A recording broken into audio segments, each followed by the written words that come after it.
নবী বলে, আল্লাহর যেই বান্দা একাকী আল্লাহর জিকির করতে শুরু করে, অতঃপর জিকির করতে করতে চোখে পানি দিয়ে চোখ ভিজায়া ফেলে, গাল ভিজায়া ফেলে, তো আল্লাহ আরশে আজিম থেকে রাত্রি নিশীতের একাকী সেই বান্দা জিকিরকারীকে ডেকে বলে, শোন, তোরে না আমি কিয়ামতের দিন আমার পাশে রাখ,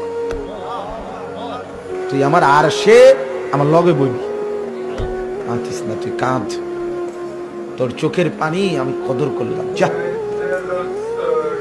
ইউযিল্লুহুমুল্লাহু ফি যিল্লি, আল্লাহ আরশের নিচে ছায়া দিবে আল্লাহর সেই বান্দাকে যে বান্দা একাকী আল্লাহর জিকির করে আর একাকী কাঁদে।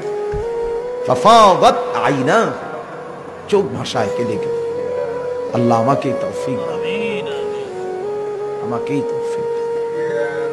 কানু কলিলাম মিনাল লাইলি মা ইয়াহজাউন, রাত্রি যারা কম ঘুমাতো আমার বন্দিগিতে রাত কাটিয়ে দিত, আল্লাহ